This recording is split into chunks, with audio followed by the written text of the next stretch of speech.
Hey everyone, in today's video I'm going to be talking about the only Euro Nymphing leader you need. I'm going to help you cut away through all the noise out there and the massive amounts of information. You know, I often say that the great thing about the internet is there's so much information out there, but the bad thing about the internet is there's so much information out there. So what you end up doing is you end up Googling Euro Nymphing leader formula, and then you're going to get 100 different formulas. Most of it's old school stuff, use maxima, taper your leader.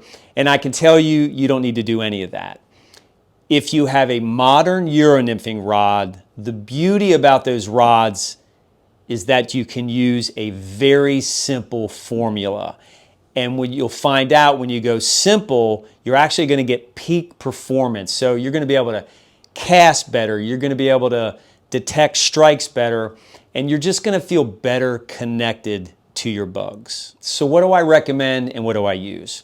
I'm a big believer in thinning out your Euro leader or using a micro leader. I've done a video on that in the past, and I'll leave a link in the description and at the end of the video. But if you watch that video, it talks about all the advantages you get from using a micro leader.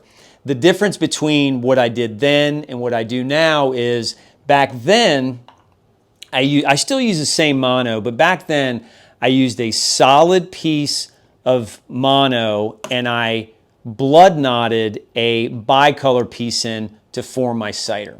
Well, that blood knot actually forms a weak link. So what I've done since then is I've just removed that blood knot and I just go straight level mono from my fly line to my tippet ring. How much do I use? Well, it really depends on the length of the rod I'm using. Once again, it's pretty simple. If I'm using a 10-foot rod, I like about 30 feet going from my fly line to my tippet ring. So I will just reel off, half a wingspan is about 3 feet. So I will just reel off about 10 of these and maybe a half one more for a good measure on my 10-foot rod. If I'm using my 10-foot 9-inch rod, I'll do 11 of these and maybe another half for good measure. So once again, one end goes to my fly line, the next goes to a tippet ring. And I still prefer a tippet ring. There are other ways to form that connection between your tippet and your leader. In my opinion, actually not my opinion, the strongest connection you can have from leader to tippet is a tippet ring. But you can use other ways. You can use an old school way. You can use a triple surgeons or a figure eight. A big trend lately is using a small perfection loop, or you can use a stopper knot, but still I prefer a tippet ring. But what you'll find is a lot of, once again, old school information is use a 2mm tippet ring. You don't need a 2mm tippet ring, not for trout applications. So I really encourage you to look for a small tippet ring. Start at 1.5 mil, look for a 1mm. In the US, that's all you're going to find. I prefer the smallest ring that you can find, and there are extra small rings, but you can only get them overseas. But you don't need that 2mm tippet ring. Just look for something smaller. So what diameters do I use? Well, I use 2 different diameters, and it really all depends on the size tippet I'm using for that day. But you want to make sure that your leader is at least 1 size diameter larger than the largest tippet you're going to be using. So I like to use 0.18 millimeter and 0.16 millimeter sizes for my leaders. 0.18 is about 4x. So when I know I'm going to be using perhaps 5x that day, I'll make sure that I'm using a 0.18 millimeter leader, 1 size larger than the largest tippet. So that means I probably will be throwing my 3-weight that day. I might be using larger, heavier bugs. If I'm using my 2-weight, more than likely I'm throwing 6x or 7x. And in that case, I'm going to be using a 0.16 millimeter leader. Also, I'll probably be tossing lighter bugs. So you really can't make a mistake, but make sure it's either 0.18 or 0.16, and make sure it is at least 1 size larger than the largest diameter tippet you'll be using that day. Now, What mono do I use? Well, if you've ever watched my videos in the past, you'll know that I am a big fan of Payson and Michelle color line. This stuff is incredible. It was designed for Euro nymphing. But what's really important is the reason it's so good is it's silicone coated. Silicone coated mono is really important for Euro nymphing. It's smooth, so you can cast it. It just slips right through the guides. You can cast farther. You can see it's highly visible stuff. There's no memory. There's zero memory. This is a very small spool, and you can see when you pull this stuff off the spool, it just hangs straight down. So no memory. It's super strong. It has great stretch to it, and stretch is really important when it comes to Euro nymphing because that stretch in your leader material helps protect your lighter tippets. But the kind of stretch is important too, and it's really controlled stretch. And what I mean by that is when you have something pulling on it and it starts stretching, when that tension's released, it snaps back or goes back to its original form, so it remains strong. So it's that controlled stretch is very, very consistent. And another thing that's great about these lines is they're super supple.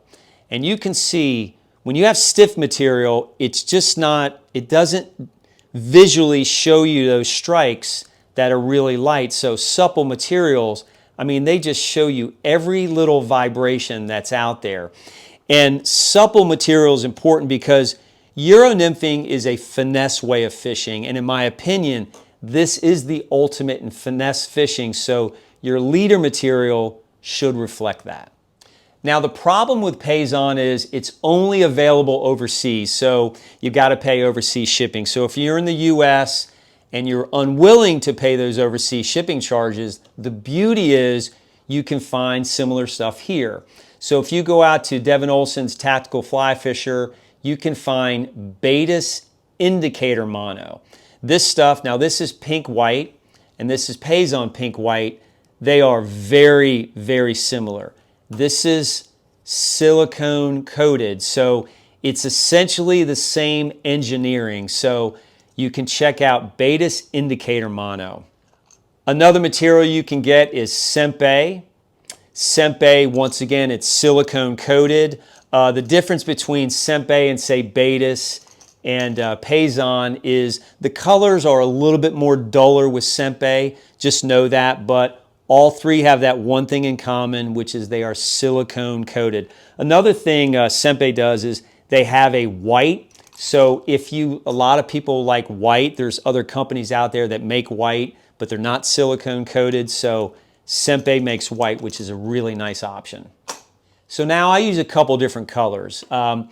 Pink and white is my go-to. So I will just go straight pink and white from my fly line to my tippet ring. I'll end at the pink.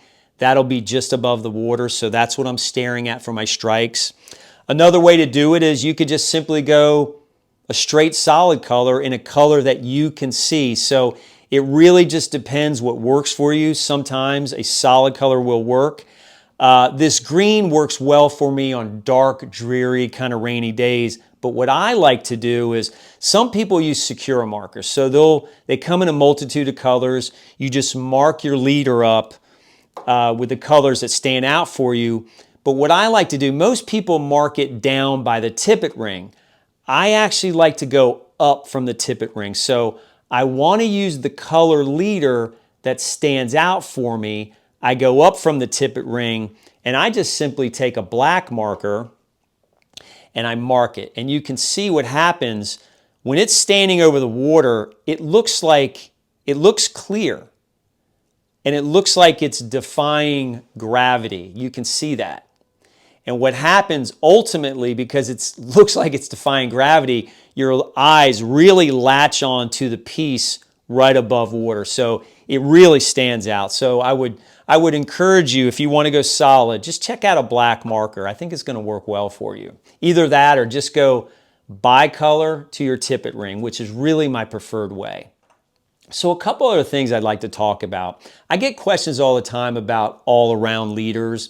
I'm not a big fan of an all-around leader because what I find is they tend to be good at some things but not great at one thing.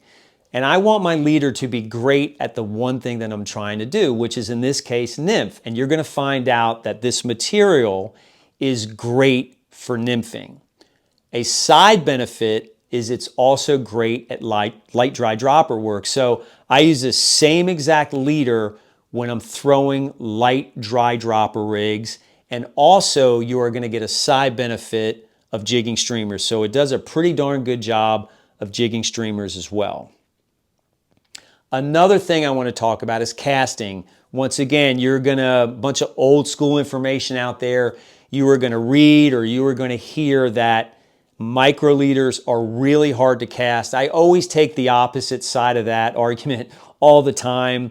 They're actually easy to cast. I think anything is hard when you don't have proper fundamentals, but with proper fundamentals, not only are you going to cast better, you're going to find out that it is actually easy to cast. And I've done a casting video, a couple of them, so hopefully you check those out as well. You know, I want to leave you with I really encourage you to go thinner, and don't be so reluctant to try something different, or don't be unwilling to change, because what will happen is if you do that, and you might find out that it's actually better than your current setup, and it actually puts more fish into the net. And I am confident that this leader setup for you will do just that, put more fish in the net for you. And the beauty is, it is simple. I hope you enjoyed this video. I hope it was helpful to you. If you have any questions or comments, feel free to leave them below. I'm happy to help you out. I appreciate you watching this video. And as always, tight lines, everybody. I'll talk to you later.